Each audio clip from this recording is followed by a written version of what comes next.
I think that we had very good conversation with President Trump. Very good. And it really was the best one. A lot of countries on the side of Ukraine, our people, and all of us want to finish this war, stop Russia and stop this war.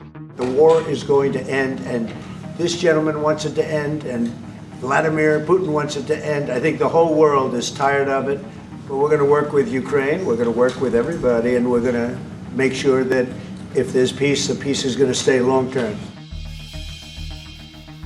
Well, hello everyone. You join us mere minutes after the meeting between European leaders and President Trump in the White House ended on a historic day, regardless of what happens next. This afternoon was simply unprecedented in the number of world leaders in attendance for such a meeting. But before I discuss that with Dom and our Deputy US Editor, Connor Stringer, let's begin with what preceded it, the one-on-one between Presidents Zelensky and Trump. While the private discussions took place, air raid sirens sounded over parts of Ukraine. Hard not to read as an omen given all the anxieties around today. We only saw the aftermath when both leaders spoke to the press, and it was hard not to have flashbacks of that now notorious clash which took place in the same place back in February. Indeed, there were several references to that now notorious encounter, which we'll get to, along with discussions of interactions between the pair. But thankfully for Ukraine and its allies, the tone this time was very different. Some of the key things that came out of it. Trump said, we're talking about a long-term peace. He said, we'll let you know later if American troops would be on the ground, when somebody asked him about that. And he also said on the Europeans that they want protection. We'll help them out with that. I thought this would be the easiest war to end. It's not, he added. When he was pressed on whether there were territorial concessions granted on either side or conceded, or that was something that he was pushing, he refused to be brought into detail on it. He has definitively moved on from the idea of needing there to be a ceasefire before there can be some kind of agreement that is for a longer lasting peace, as he would see it. Now, there were other moments that we can discuss. We'll definitely need to get into a particular interaction which led to some laughter in the room. But first of all, just to bring in Dom. Dom, what was your reaction from the general mood in the room, first of all? Yeah, hi, Francis. Hello, Connor. I was relieved, I think, and slightly surprised. I think it wasn't going to go as well as it did. I think it did go well. We're not sure exactly what's come out of the whole day other than these meetings we'll speak about later. But I think from a very low bar, as in expecting it to go badly, and if it's really bad, it could be disastrous. It wasn't that at all. So things that I was looking for going into it, for example, I was really looking for those indications of the relationship between Trump and Zelensky. So as I said in the podcast earlier today, although it is a banal point, it's important now because of what's gone on before. His suit, did he wear a suit? Did he kind of give in to Donald Trump and wear a full suit? Something that he's not done even for when he went to the Pope's funeral. As it was, he didn't wear a suit, but it was made a joke, the whole thing. Brian Glenn, the journalist you'll remember, who berated him in the Oval Office in February, made a joke about the suit. You look fabulous in that suit. I said the same thing. Yeah, you look good. I said the same thing. Yeah, looks good on I you. said the one that attacked you last time. Yeah. See, now he's I remember that. Yeah, I apologize to you. You look wonderful. No, my first question for you, President Zelensky. In the same suit. You see, I changed, you are not. Maybe yours is much better. I was also looking for whether or not J.D. Vance or any other administration official weighed in. They didn't. I wonder if that was either by orders from the top or because that's just not the mood in the White House now, in wherever we are, August. So again, a good point. I was looking for how Zelensky interacted with Donald Trump, whether he sort of not played him, but yeah, how the discussion went. You remember back in February, he started a kind of briefing. He took Donald Trump through this book of photographs of Russian attacks. Now, important as that is, that doesn't play well in the Oval Office in front of the press, and doesn't play well with Donald Trump, who's very much the showman. So that was a poor strategy back in February. So did he do anything like that today, President Zelensky? No, he didn't. Although I did, there was a sharp intake of breath when I saw President Zelensky pull out that letter from his wife thanking First Lady Melania Trump for her action on the children and writing to Putin. Zelensky handed it to Trump, and I thought, oh no, is it going to be another one of those moments? It wasn't. It passed quickly. It passed easily. It was all accepted in good grace. So all going well. Now, whether anything of any great substance was discussed, tricky. A lot of chat about security guarantees. There was a bit about weapons as well, intelligence support, but in the Trump-Zelensky meeting, nothing really of substance there in front of the press. So that one to pick up later. But all in all, from that bit, that the very first meeting, it ended well. I think President Zelensky would have been delighted to have got through it without further drama, building on February. And I thought he handled it well. I thought it was a very positive start to the day. Yeah, and I was also quite struck by the moment when you referenced there the suit. There was a journalist who asked who holds the better cards now, and this time Trump said, "I don't want to get into that," and dismissed it. And there were several instances like that, as you say, where it could easily have riled the president or presidents, but they didn't rise to it. It was very mild-mannered. Connor, you've watched many press conferences involving President Trump. Did this surprise you in its tone?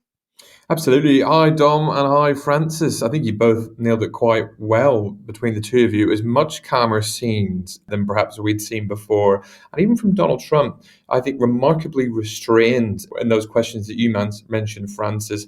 They had obviously been teed up from people like Peter Doocy, the Fox White House correspondent, who had phrased it as a rather poignant question, which would have normally elicited a fiery response from the president, but he refused to, by I think is a perhaps reflection of the measure of his tone and where he thinks this kind of negotiations are at, both sides.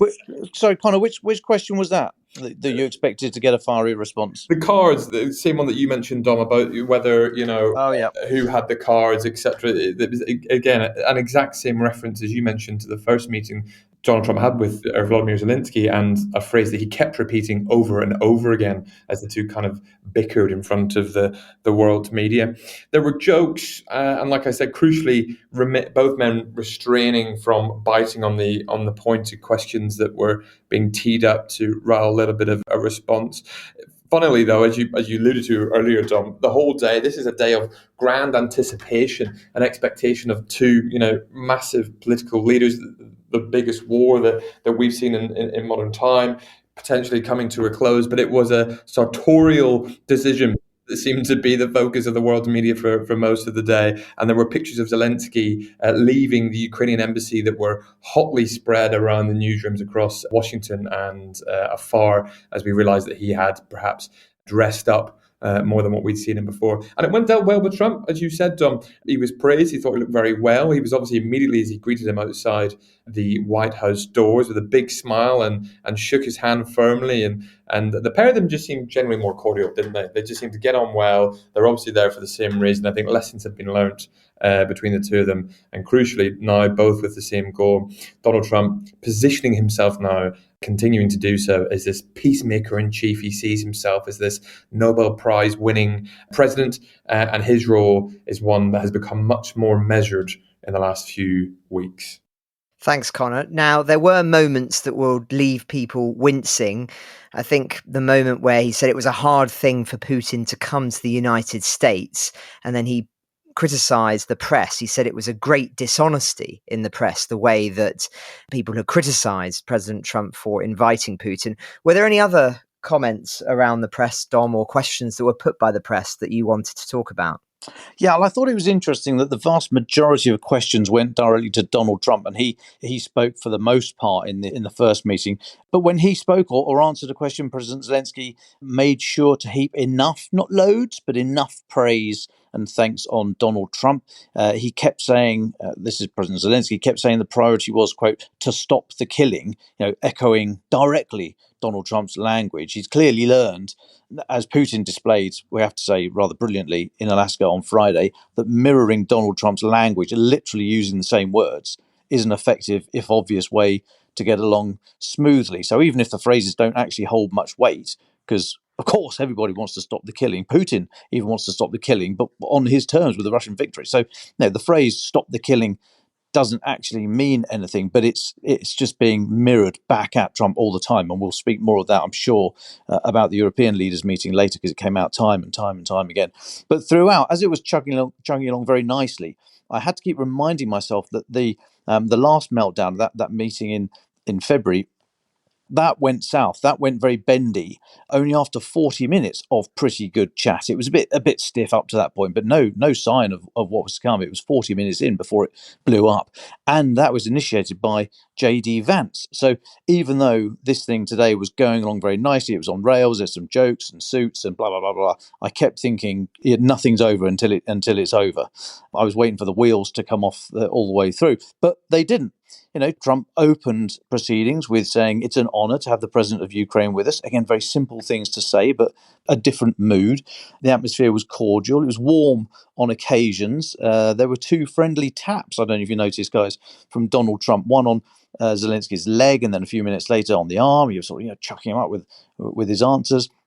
And when asked, I think it was asked by Brian Glenn, the suit chap, when asked about mail-in ballots, which to any Brits listening is postal voting, Trump answered, but started by turning to Zelensky and say, "Sorry to take your time up with this," saying it was a domestic issue. Sorry to take your time up with this. It was amazing. As you say, he wouldn't be drawn on who has the better cards. The suit thing, Trump pointed at Brian Glenn, said, "He's the one who attacked you last time." There were smiles all round.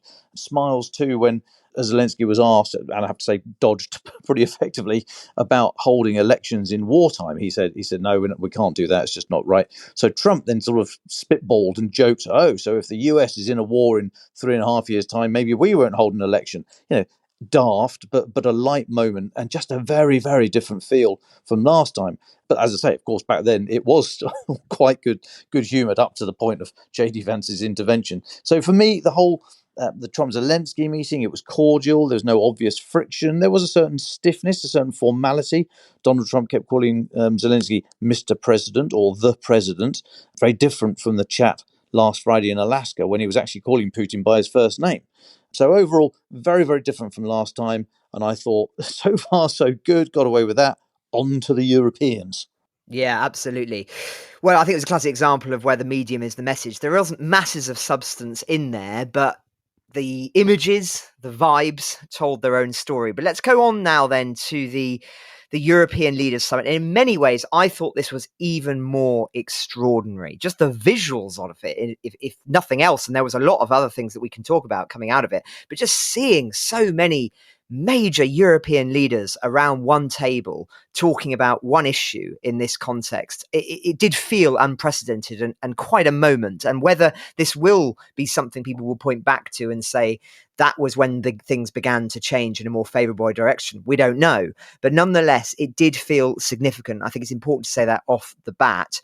So if we just talk about very broadly what took place, Trump started by saying, "Let's get this done," i.e. ending the war. And then he went round the table and was commenting on the leaders that were there. And I'll go through them in a moment again for those who weren't able to listen to our episode earlier on. But he said of Macron, and this did make me laugh, he said, "I liked him the first time I met him, and I like him even more now." And I can't say that about many. And then Macron tapped him affectionately. There was so much tapping going on. And it was all, "Aren't we all good friends here?" sort of thing. And it was deliberate effort on all sides, I would say. And Trump kept referencing the fact that they were all friends. He laughed at Friedrich Merz's tan. And he said, "Where did you get that?" And then he went on and said that Russia said it would accept security guarantees. And that is the key phrase, security guarantees. Everybody spoke about it. And in order to have such a long-standing peace for Ukraine and for the whole continent, we do need these security guarantees. We can make real progress towards a just and lasting outcome. Obviously, that has to involve Ukraine, and a trilateral meeting seems the sensible next step. So thank you for being prepared to take that forward. So Zelensky said security guarantees are very, very important, that the US will be involved. He also said that the meeting with Trump was very good. And then Trump added afterwards, "Yes, very good," and nodded. There was, again, this sort of attempt to try and underscore how well everything was going. Zelensky referenced prisoners and children. That's quite unusual for him to mention in these specific contexts. And I think that, again, that speaks to a shift in strategy, perhaps in trying to play more emotively around some of these issues. Zelensky also said that Ukraine would be happy to come to trilateral talks, and we'll come to that in a moment. Francis, just on that, before we move on, the children thing, do you think this is doubling down on Melania Trump's intervention, and she's now seen as an alternative flank, another flank that's opened up into Donald Trump? So she's got a very clear interest in the children. So today, as you say, first time I've heard President Zelensky raising it at this kind of level directly with Donald Trump. Things about. I just wonder if, especially with the letter that he gave him earlier on, I wonder if this is another thing we're going to be hearing more of, and we're very pleased to. We've talked about it regularly on the podcast. I was thrilled, Dom. I was really, really thrilled to hear it being referenced at this seniority in terms of a kind of meeting. And Ursula von der Leyen as well mentioned it too. She said, after mentioning security guarantees, every single child has to go back to its family. This should be one of the main priorities in these negotiations.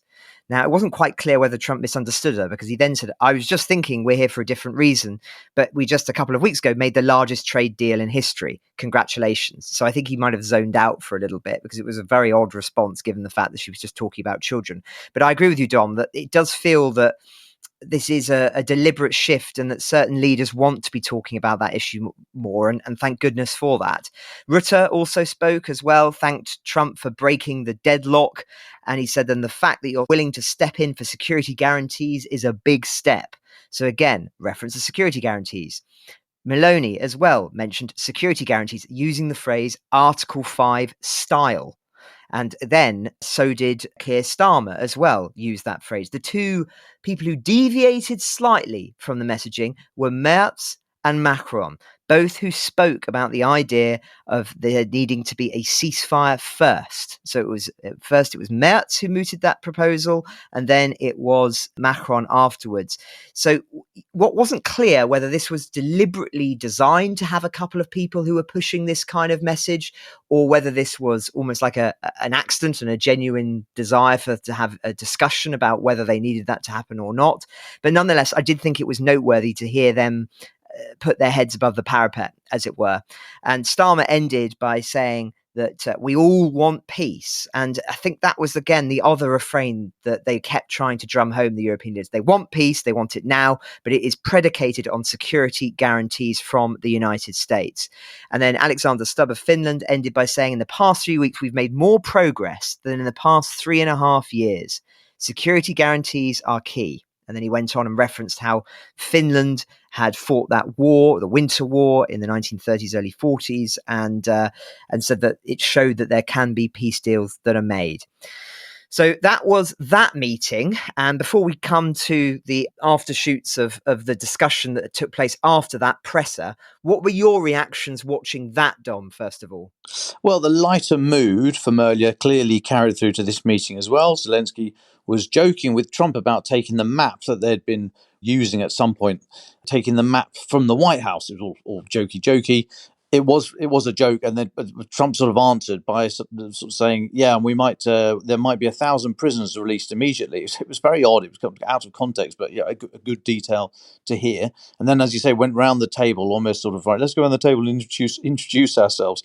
I thought there were three themes that came out of this going around the table. First, there were numerous references, and therefore obliquely applying praise to Donald Trump for this stop the killing thing. Again, this phrase kept coming out. We're going to stop the killing. Mark Rutte said it. Ursula von der Leyen. She then going on about the trade deal, as you say, always a good tactic with this man, I think, to talk about trade. She then, as we said, she raised the issue of thousands of Ukrainian children, and she said she was doing so as a mother and a grandmother. She's appealing to Trump's emotions. He's a very emotional man, so she did it very well. But again, she was talking about stopping the killing. The second theme, clearly, I think, was pushing for the ceasefire, as you say, not raised by all. And I mean, there were all heavy hitters around the table, but Macron and Merz are some of the more powerful nations, you'd suggest, in Europe. So them being the outliers and wanting a ceasefire before peace negotiations is notable. Merz says you opened the path to Trump, you opened the path to peace last Friday, and then Friedrich Merz, says he wants to see a ceasefire from the next meeting. He was really quite specific, even though, as we'll say later, we haven't got a date for that meeting, but Merz is saying from that meeting there needs to be a ceasefire. So a bit of a difference there opening up amongst the leaders. Friedrich Merz says the credibility of these efforts depend on a ceasefire from the beginning of the next serious negotiation. So I think this is going to be an issue amongst the group. Trump reiterated there'd been no need for a ceasefire prior to a full peace agreement in the 6 wars he said he settled in the last 6 months. So he is very much against a ceasefire. So I think this is going to be an issue that comes back. Georgia Maloney, she again sort of appealing to Trump's emotion. She said something's changed in the last few months, and then said it's your leadership, Donald. She was calling him Donald, and she said it was also the stalling on the battlefield due to Ukrainian soldiers' bravery and the unity of all the international partners. So, very, very chumminess. Now, President Macron, he was pushing that for the trilateral meeting and the security of the European continent as a whole. He was speaking out quite vocally for a ceasefire before peace negotiations. I have to say, when he was doing so, Donald Trump was looking pretty bored. Macron was going on about ceasefire and coalition of the willing, and I think you're right, Francis. I think Trump sort of zoned out. He looked distracted, or perhaps, should we say, at best, very non-committal. Macron said, "You can count on us as we can count on you to deliver this robust peace." And I don't know if he was hoping Donald Trump to say, "Yes, Emmanuel, I will, definitely." He just looked a little bit bored. I'm not sure he buys into either of those ideas. His body language suggested he didn't care much for them and was temporarily outside the room. Starmer focused on security guarantees. It had come up occasionally throughout the afternoon, but he was really pushing it. He bigged up the US commitment to this Article 5-like security guarantees. Now, I'm worried that that's not going to be shared by the Americans. There does seem to be this push, this idea from the Europeans that if they say enough times to the US, "You promise security guarantees," then the Americans are going to sort of believe them. And even if they're a bit lukewarm on the prospect, they'll sort of decide, "Oh yeah, we must have done." So I'm not so sure that's a great strategy. I think the phrase security guarantee is doing quite a lot of heavy lifting at the moment. This Article 5 like, Article 5 adjacent, or whatever they're going to say. I mean, they're making a lot of it, and I wonder if any such talk of security guarantees can deliver the weight of expectation that's now placed upon it. So overall, across all of these main themes, I think the initiative now is with the US, which is not necessarily great for Europe. Now, why do I say that? Well, firstly, the phrase "stop the killing." Europe can't force Russia to stop the killing, it would take a massive coordinated effort to do so, to arm Ukraine, and something that they've had countless opportunities to step up to in the last few years, but they haven't done so yet. So if we talk about where's the ball and where's the court, the whole "stop the killing" thing very much in the US court. This whole ceasefire thing versus a full peace plan is clearly a sticking point. I don't think Donald Trump is minded at all to put any political capital into changing his mind and working for a ceasefire now policy. And then the security guarantees. Well, there is only one guarantee, and it's NATO membership and Article 5. So I really think this is a binary issue for Donald Trump. He may say nice things, he may say very strong things, but they won't amount to a guarantee. If it's only Article 5 like or Article 5 leaning, you've got to go the whole hog for it to be a guarantee. You can't be a little bit pregnant, as I keep saying. So yes, talk of unity again from Europe, and that's all good, security guarantees. But I just hope the real substance of hard European military power and resolve was discussed behind closed doors and comes out in the future.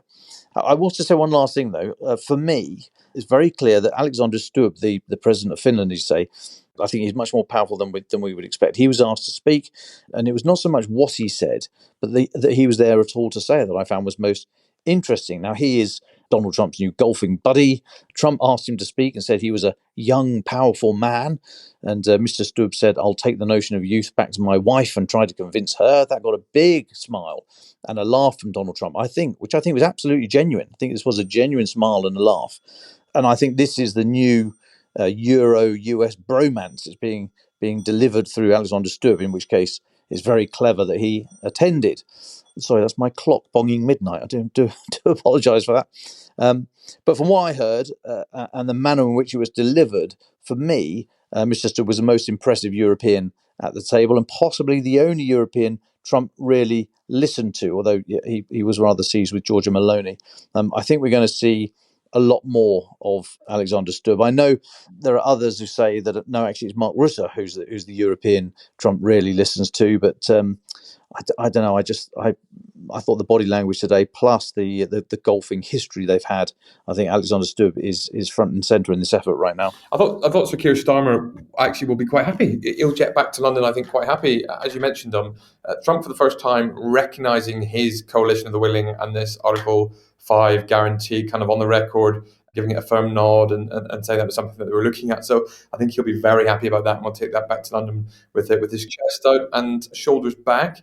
Crucially, I think, as you both talked about Melania and those appealing to her, it seems increasingly clear now that if you want to appeal to Donald Trump, you've got to appeal to the First Lady. We saw similar with Gaza, and that's what kind of sparked Trump into raising questions about aid and wanting aid trucks going into Gaza. It was because Melania had raised concerns about the starving children. She saw lots of pictures of it, and obviously they'd have a conversation behind closed doors about it. So we're seeing that again here with Zelensky. And of course, Melania had wrote to Putin that letter about the children, which Trump handed to Putin during their trip to Zelensky. So Zelensky is expected to speak in the next couple of minutes. So too is Stubbs is doing an impromptu press conference at the Finnish embassy. It looks like Merz is also doing his own little briefing at another hotel. So good night if you are a hotel somewhere in Washington, D.C. Thanks, Connor. Well, do keep an eye on that. I think just a couple more thoughts I wanted to throw into the mix here. I mean, I think it's been quite interesting how over the course of the evening, the Kremlin has reacted very negatively to this apparent, and I think it's important to emphasize that word, US proposal that Ukraine receive some kind of security guarantee. And of course, this has been articulated by some European leaders as an Article 5-like, Article 5 style security guarantee. The Russian Foreign Ministry has put out a statement saying it categorically rejects NATO countries sending military contingents to Ukraine. Now, some argue that technically, of course, those are different things, that you could have an Article 5-like guarantee in place without the need for a European defence force inside Ukraine. But others would argue, and I think this is an important nuance here, that an Article 5 style guarantee that doesn't permit the guaranteeing of countries to station troops on the territory is really rather meaningless. You have to have protocols in place, exercises carried out. It's not as simple as just saying there's a line. You know, troops have to have the freedom of movement to know. They need to be able to practice on that terrain. So this actually does really matter, this. And it's not enough, many would argue, to have a porcupine Ukraine, to use Ursula von der Leyen's term, and that term that's been commonly used now, and as well, on top, to just have some sort of Article 5 style guarantee in paper. Many would argue. I'm not saying I necessarily agree, but I'm just saying that is what many people would argue.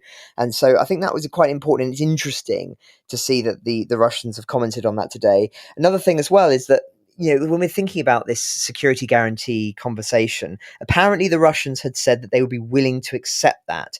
But it seems that they might well be backtracking somewhat if they ever agreed to it at all. And it is possible that this is another of Steve Witkoff's misunderstandings. And if so, then it's one that's actually worked in Europe's favour for once. But Dom, I don't know if you've got any thoughts on the Article 5 thing, and whether you can separate it out in the way that I've just talked about, or whether you think that if you have a meaningful Article 5 principle enshrinement in some way, that has to allow for European troops to be on Ukrainian soil.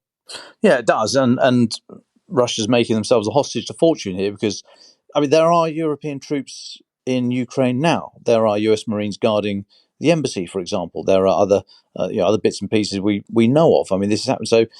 So at what point does Russia get all uppity about it? So if there was an agreement and NATO then put in some trainers or advisors or some senior military officers to go and work on joint planning, I mean, does that constitute, oh no, that's NATO troops deployed? I mean, does it have to be a tank division, that's it, or something else? Because if 20 unarmed military police dog handlers went in to help the Ukrainian military build some new kennels for their dog, I mean, does that constitute NATO troops? At what point does Russia say, right, that's it, all bets are off, we're what? We're going to war with NATO? We're going to, what are you going to do? What are you going to do, guys? If you say one soldier is one too many, what is the so what from that? So I think they will complain about this, but I think they will drop it fairly quickly because it's just an argument that will come back to haunt them. Because let's say 5 dog handlers go in, and then they're backed up by a company of 120, who knows what, sappers to go and build some nice log cabins for a rehabilitation centre in the Carpathian Mountains. It builds up, and at what point does Russia go, no, those extra 7 soldiers, that's it, that's absolutely flipped our biscuit. So I don't think they're going to keep pressing that button. They'll complain about everything, of course they will, but I think that one will be dropped aside. I can feel another round of breach or reach coming on, Dom. Well, after that meeting between the European leaders that we saw in front of the cameras, we waited, it was longer than we expected, sort of maybe over 2 or 3 hours until we finally got a readout. And this was what Trump posted on Truth Social. So he went through all of the leaders that were there and said, we ended in a further meeting in the Oval Office. That's another one we didn't see. During the meeting, we discussed security guarantees for Ukraine, which guarantees would be provided by the various European countries with a coordination with the United States of America. Everyone is very happy about the possibility of peace for Russia-Ukraine. At the conclusion of the meetings, I called President Putin and began the arrangements for a meeting at a location to be determined between President Putin and President Zelensky. After that meeting takes place, and we will have a trilateral meeting, which would be the 2 presidents plus myself. Again, this was a very good early step for a war that has been going on for almost 4 years. Vice President J.D. Vance, Secretary of State Marco Rubio, and Special Envoy Steve Witkoff are coordinating with Russia and Ukraine. Thank you for your attention to this matter. So, Dom, all of the talk was that this was going to be a summit, if there was one, that had President Trump there, sort of coordinating, steering it, and then Zelensky and Putin meeting. So why might that have gone? Yeah, I was thinking about this. Why go for the bilat first of all, and then the trilat? And I actually wonder if somebody here, Donald Trump, somebody else, has pulled an absolute blinder, going for the bilat. So just Zelensky meeting Putin first of all, and then if that goes well, Donald Trump weighing in sometime after. Going for the bilat first will absolutely infuriate the Russians, because for Putin to turn up for a one-on-one meeting with Zelensky, just by turning up, he is acknowledging Ukrainian sovereignty and agency. He's acknowledging that here is a peer, a president of another country. So he'll be absolutely fuming. So what can he do? Well, he either turns up or he doesn't. And then, I'm not suggesting that Donald Trump's going to weigh in with all the sanctions that we've heard so much about and never really seen, but that puts Putin in a very, very difficult position to turn that down.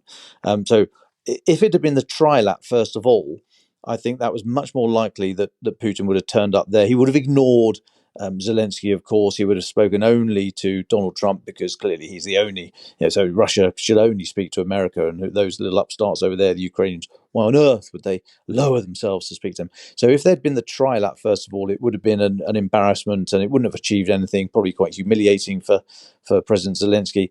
So if this was Donald Trump's decision, I mean, chapeau. If it was Europe putting the suggestion to Donald Trump that they go for the bilat first of all, because it costs the Americans nothing. I mean, it's a show of faith, actually, from all sides. So maybe they've thought, yeah, whatever, it doesn't really affect the US position.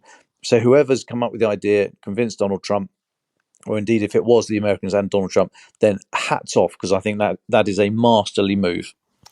Well, thanks very much, Dom. We should probably bring this to a close, shouldn't we? It's been a long evening, and we don't think we're going to hear anything else from President Trump, although, as Connor was saying, I think we may well get a few messages from President Zelensky and Merz and some of the others on the stump, as it were. But Connor, have you heard anything from them, or have you got any further thoughts before we bring things to a close for tonight? Yes, well, it seems like Putin and Zelensky will meet in the next 2 weeks. That's the mood from, I believe it's Merz from the stumps. Although he seemed to kind of pour cold water on the idea, he was a little bit hesitant, but that's what he said was agreed when Donald Trump called Vladimir Putin during those talks, impromptu talks in the Oval Office. He kind of pause things in proceedings and give Putin a call. And so that's exactly what we're looking at. Zelensky's talking as we speak, gents, so I may need to dash off and see what he says. But that seems like the state of play at the moment. Well, thank you very much, Connor. Thank you, Dom. Extraordinary times. As I say, I really recommend everybody, if you haven't seen it, just to see some of the photographs from this evening. It has been quite noteworthy, I would say, one for the history books. So thank you all very much for joining us for this emergency podcast, and we will be back tomorrow. Until then, all the very best where you're listening from around the world, from us here in London and the United States. Goodbye for now. Thanks, everyone. Thanks both. Francis, please let me go to bed now.